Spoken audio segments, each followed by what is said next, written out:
A principios de la década de los 60, un desconocido y misterioso personaje publicó un libro con información impactante que podría afectar a todos los habitantes de la Tierra. Pero antes de que alguien pudiera leerlo, el libro fue clasificado por la CIA y solo supimos de él hace unos años cuando fue desclasificado. Se dice que la CIA solo publicó 57 páginas del manuscrito original de 284 páginas, y esas páginas han sido, en palabras de la propia CIA, seleccionadas. Ahora, ¿por qué la CIA piensa que este libro es tan peligroso que tuvieron que ocultarlo al público durante 60 años y seguir ocultando la mayor parte de él? ¿O es que en realidad se trata de un engaño muy bien planificado por parte de la reconocida agencia de inteligencia con el único objetivo de desinformar y encubrir otra realidad? Lo cierto es que a través de los años surgieron investigadores y científicos de renombre que aportaron en gran medida a encontrar respuestas verdaderas o por lo menos respuestas un poco más cercanas a la verdad. Uno de ellos es el prominente científico y autor de varios libros, Douglas Vogt. Vogt no es un científico e investigador común y corriente. Hizo 53 descubrimientos importantes, incluido el descubrimiento del modelo original que creó el alfabeto hebreo.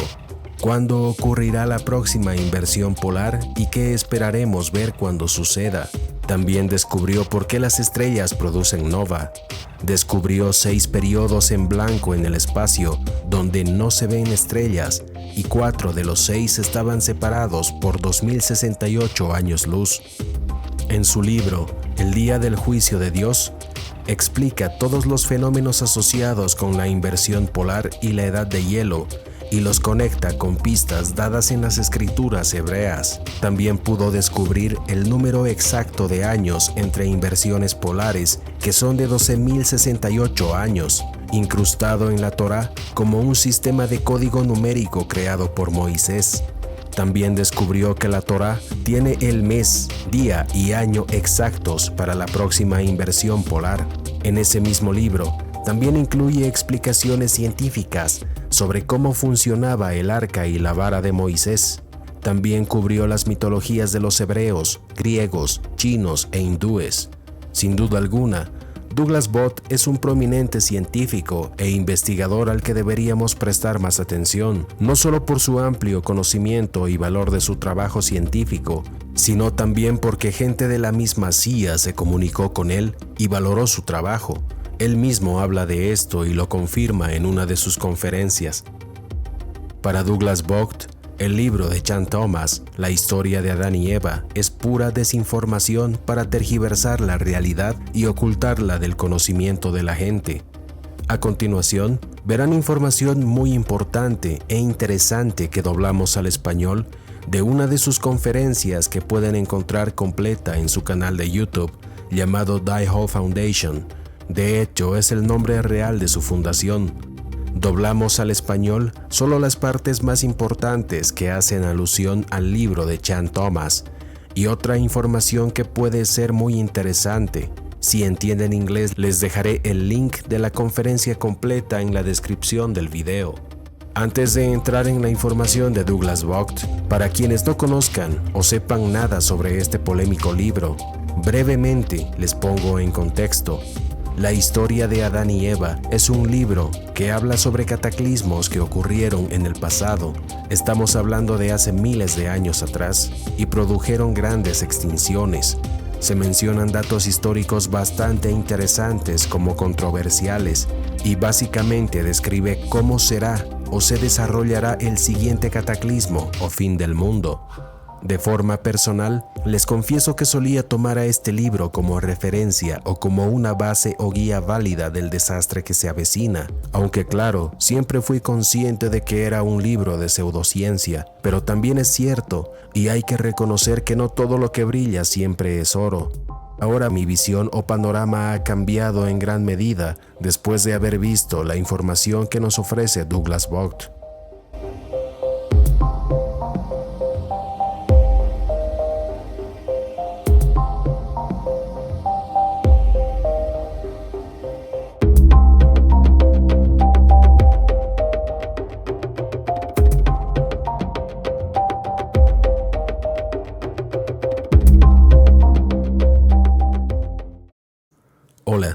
Mi nombre es Douglas Vogt, de la Fundación Diebold. Este video es en realidad la segunda parte sobre la teoría fallida del desplazamiento de la corteza terrestre de Charles Hapgood y sobre el famoso libro desclasificado por la CIA, La historia de Adán y Eva, del autor Chan Thomas.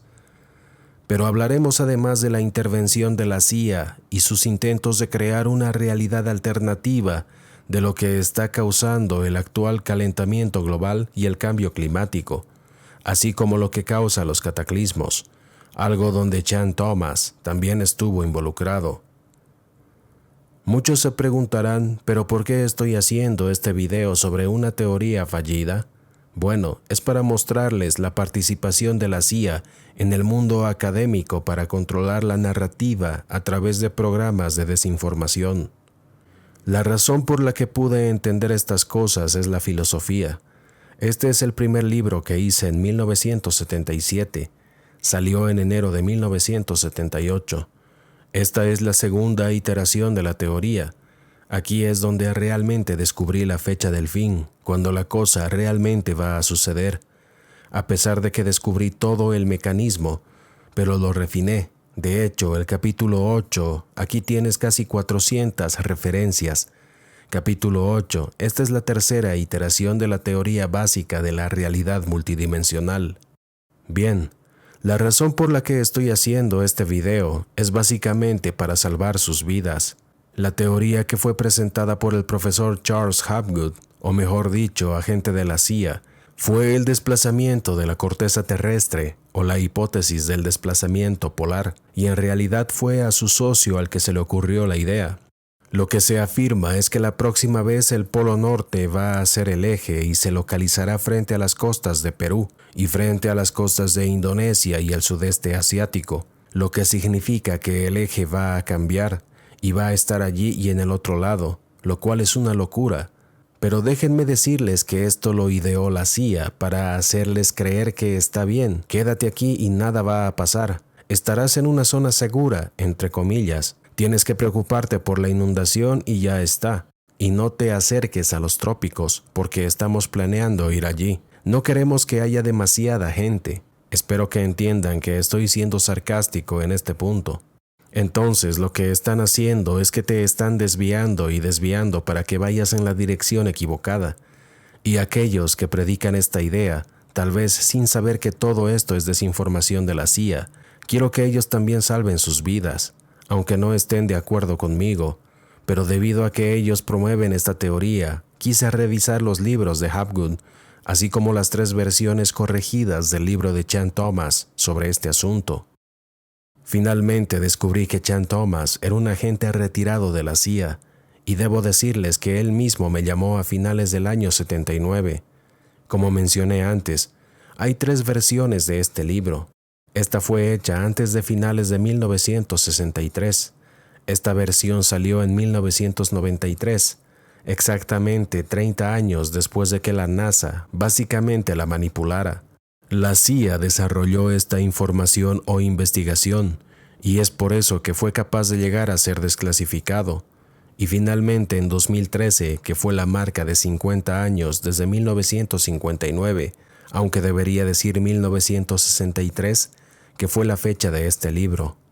La ley de 1949 dio a la agencia de inteligencia la capacidad de terminar interfiriendo o tomando parte en el sistema educativo para sus propios fines, y lo hicieron mediante la concesión de subvenciones, premios en efectivo, servicios de voluntarios, una o más asociaciones de educación, acuerdos, etc., y supuestamente el avance de la ingeniería y la tecnología y las matemáticas, instituciones educativas haciendo y formando personal disponible para enseñar ciencia. Bueno, hablemos un poco sobre el deslizamiento terrestre de Charles Hapgood. Ante todo, espero que quede claro que él era solo un agente de la CIA, y en su libro, que es más un libro de ciencia, admito que hizo un buen trabajo tratando de promover su idea, pero mostró los argumentos en contra del desplazamiento de la corteza y las debilidades. Voy a repasarlos rápidamente.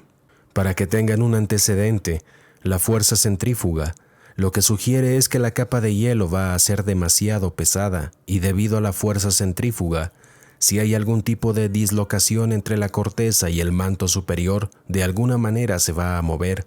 Pero se dio cuenta, desafortunadamente para la teoría, que parece que el efecto estabilizador de la protuberancia era mayor que el efecto de la fuerza centrífuga de la capa de hielo por varios miles de veces. Lo que quiere decir es que alrededor del ecuador hay un diámetro mayor de 24 a 25 millas, y el peso de 24-25 millas de roca y magma es tal que supera cualquier peso minúsculo que habría en las capas de hielo. Así que se vuelve irrelevante. Él ya lo sabía en ese punto, incluso lo dice, no hay duda. Si lo hubieran encontrado antes, habría terminado la investigación, se habría terminado en la página 22. La capa de hielo del Ártico está creciendo, esa es su suposición errónea. Todo se basó en eso. La capa de hielo estaría creciendo como requiere la teoría o en retroceso. Si ambos polos cayeran en zonas de agua, los casquetes polares no dejarían de desarrollarse y por tanto todo el proceso de desplazamiento de la corteza llegaría a su fin. Sabía que había grandes problemas con esta teoría, pero la continuó solo por su socio Campbell, que también estaba involucrado en este asunto. Y también encontró mucha evidencia geológica que no pudo descifrar en la década de 1950. No esperaba que lo hicieran, y mostré en el video anterior lo que no sabían a principios de los 60. 39 de los libros de Hapgood tienen problemas con los principios básicos de la física en el campo de la meteorología. El aumento de la temperatura. Para llegar a una edad de hielo, la temperatura del aire primero tiene que elevarse en lugar de bajar la temperatura media. Y entonces el profesor Tyndall, que es el tipo que escribió esto, ha observado que el calor necesario que se requiere para evaporar bastante agua para formar un glaciar sería suficiente para fundir y transformar en líquido fundido brillante una corriente de hierro fundido 5 veces tan pesada como el glaciar en sí mismo. En otras palabras, hay que buscar mucho calor, y lo único que puede generar ese calor es el sol.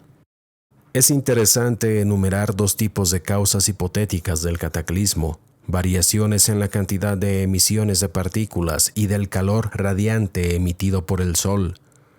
Aquí está la parte clave. Tratan de mantenerse alejados de esa desagradable palabra entre comillas que es el Sol.